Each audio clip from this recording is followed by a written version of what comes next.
안녕하십니까. 카페 창업 이런 건 몰랐지 크레이지 커피 대표 정경입니다. 반갑습니다. 오늘도 돌아왔습니다. 날이 풀리지가 않네요. 정말 너무 더워요. 지금 진짜 거의 기록적인 폭염인데요. 제가 이렇게 그 카페를 이렇게 하면서 이렇게까지 더웠던 적은 없었던 것 같아요. 이렇게 연속으로 너무 더워요. 진짜 그러다 보니까 지금 사실 매출이 약간 올라가는 곳도 있고 떨어지는 곳도 있습니다. 올라가는 곳들은 어딜까요? 한마디로 이제 좀 매장이 넓어서 사람들이 많이 올 수 있는 곳이 이제 매출이 좀 오르고 있고요. 테이크아웃 같은 경우는 좀 매출이 전체적으로 좀 떨어졌죠. 그래서 지금 사장님들 말 들어보면요, 뭐 누군 좋아졌다, 누군 떨어졌다, 누군 더위가 계속됐으면 좋겠다, 누군 이 더위가 빨리 사라졌으면 좋겠다, 이런 말씀들을 하시죠.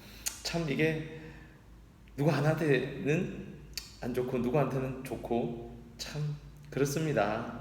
뭐 모두가 좋은 건 아닌 것 같아요. 사실 카페가 뭐 모두가 잘 되면 좋겠지만 이게 뭐 경쟁 사회다 보니까 누구는 잘 되고 누구는 안 될 수밖에 없는 그런 구조잖아요. 사실 여러분이 유튜브를 보는 것도 잘 되려고 그런 거 아니에요? 망하려고 이렇게 보시는 건 아니잖아요. 그죠?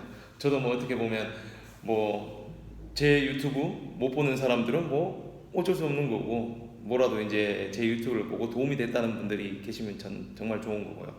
그분들이 다 잘 됐으면 좋겠어요. 뭐 다 그렇지만 않겠지만요. 오늘의 주제는요.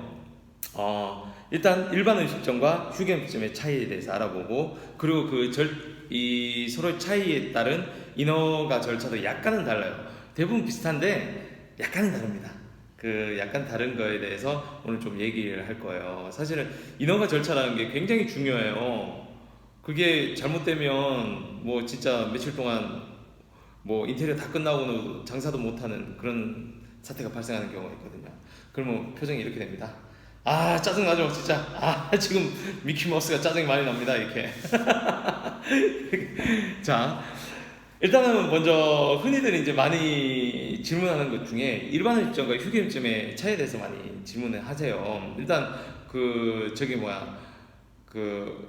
보건소나 아니면 이제 그 시군구청에 가서 이제 보통 이제 구청에서 이걸 신청을 하거든요. 일반 음식점하고 이제 서울에서는 일반 음식점하고 휴게 음식점을 뭘로 신고하실 거냐라고 이제 보통 하는데,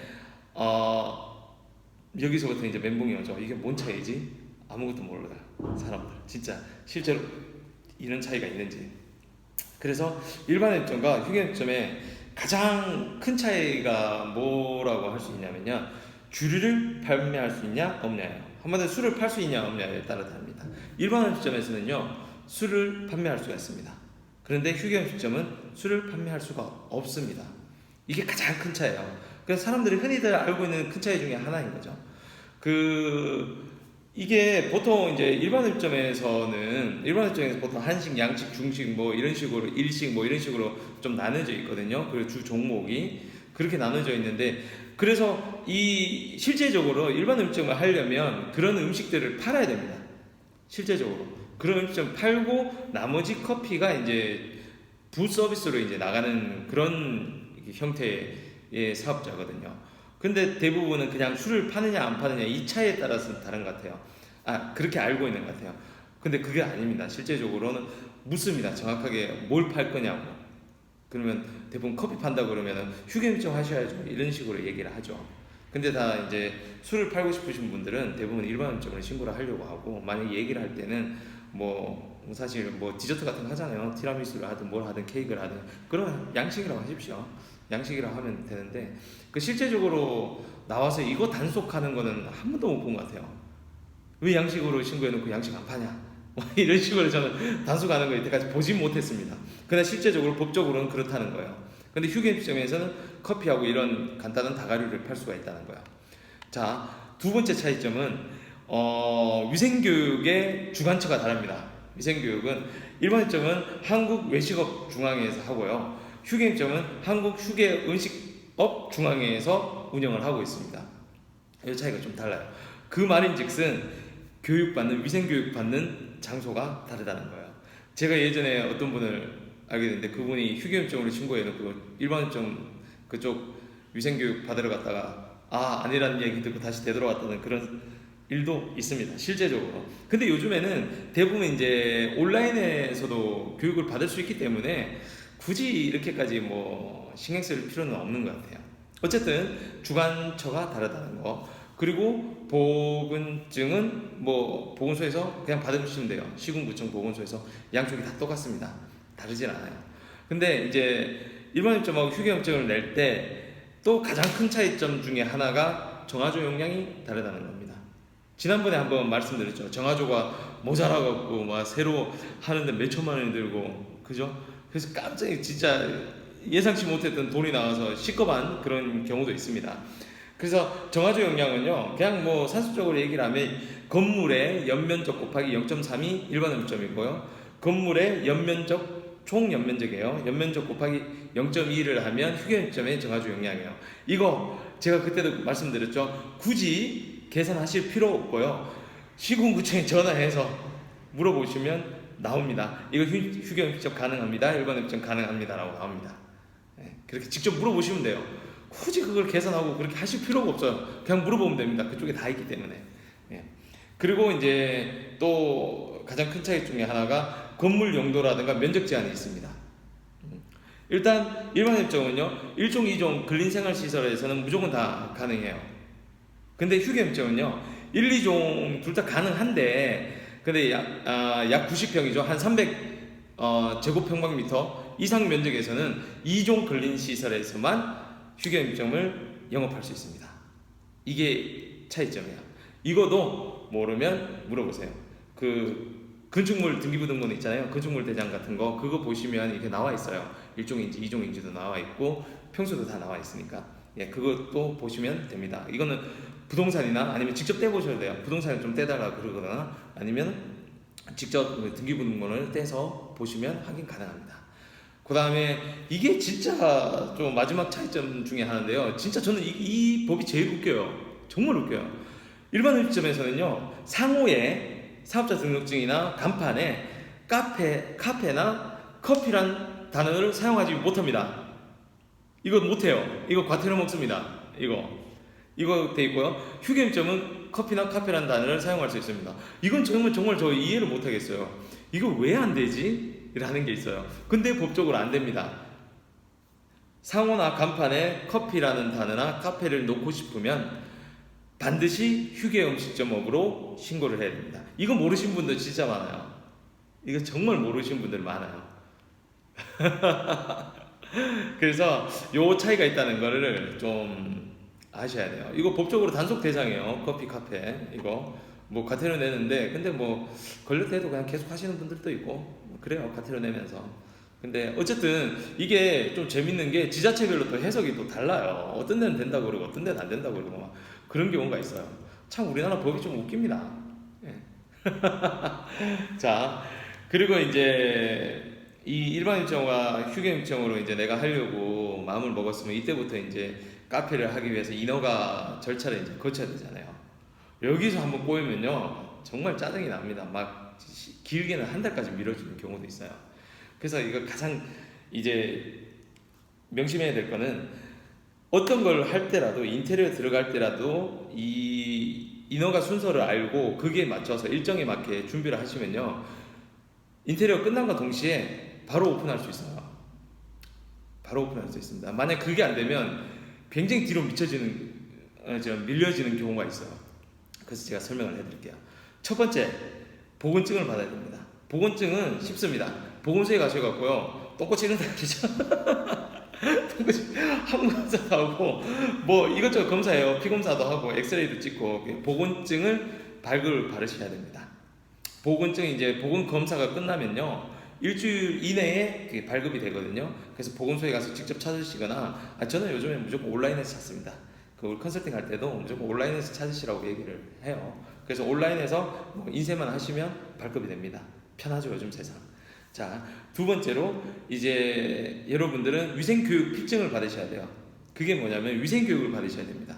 아까 제가 말씀드렸죠. 일반음점과 휴게음점업이 있다고. 그게 다르기 때문에 따로 그 협회에서 수료 후에 발급을 받으시면 됩니다. 그 요즘 온라인 교육도 많이 하거든요. 그러니까 온라인에서 그냥 받으시면 돼요. 온라인에서 요즘 직접 가지 않고 그 협회 가서 이제 협회에서는 이렇게 한 달 동안 이 저게 나오거든요. 스케줄이 교육에 대한. 근데 뭐 온라인에서 저는 무조건 온라인에서 받습니다.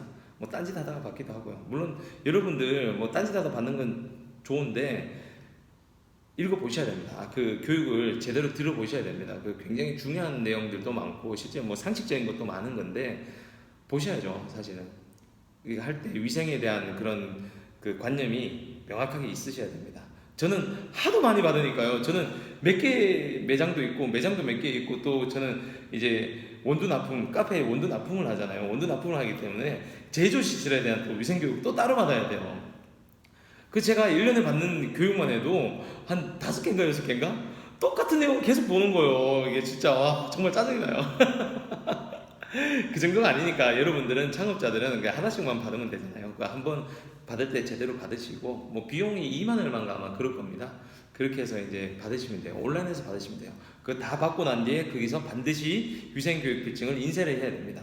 인쇄를 해서 인쇄를 하면 그 위생교육필증이 나오고요. 그리고 아까 말한 보건증 받은 거하고 위생교육필증을 가지고 영업신고증을 받으러 가야 됩니다.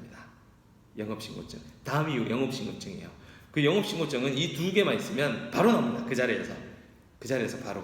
그건 이제 보통 이제 서울 같은 경우는 구청에 가시면 해당 구청 있잖아요. 그 매장이 있는 해당 구청에 가서 그걸 이제 영업신고증을 발급받으시면 됩니다. 영업신고증을 발급받으실 때 아마 구청에서 이런 얘기를 할 거예요. 간판에 그 규격이라든가 이런 것들이 구마다 달라요.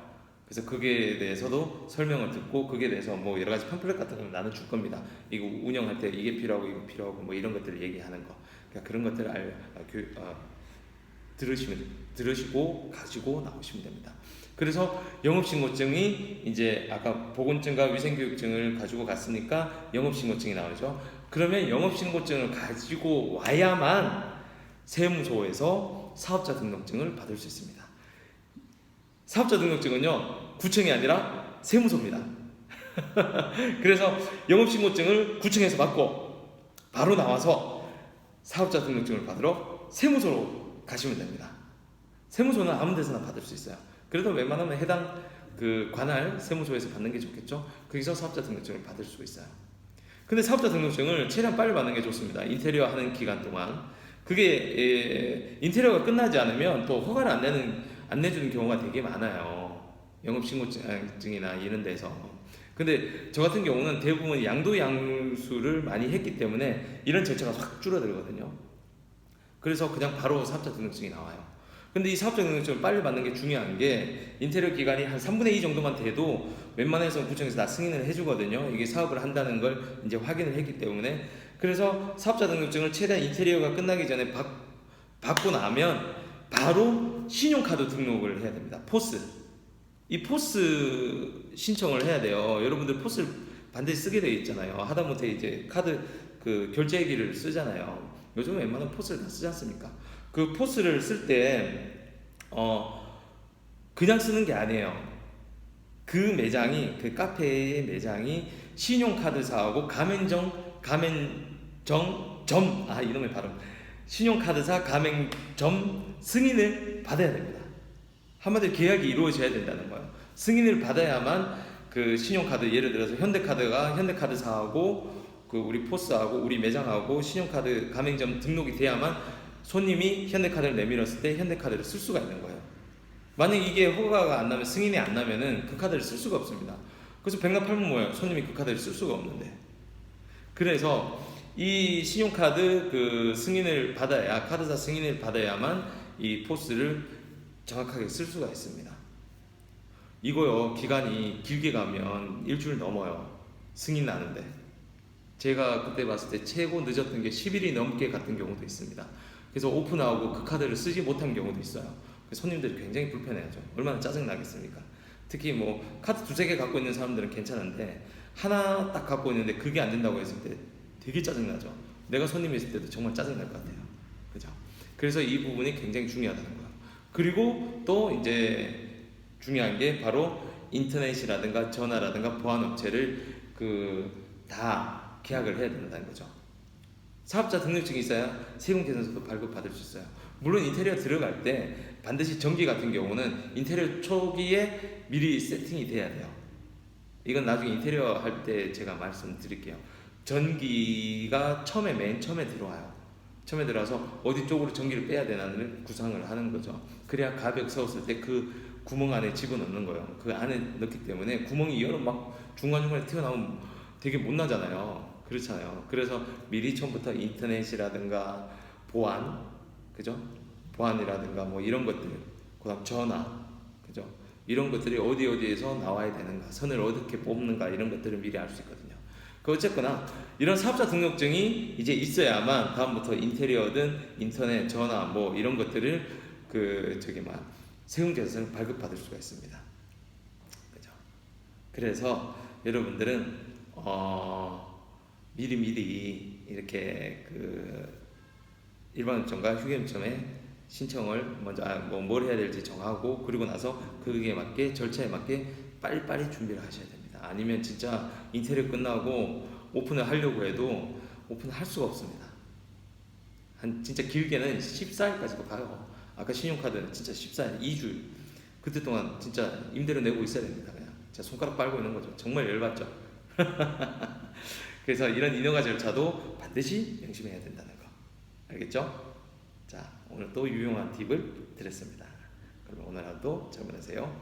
바이바이.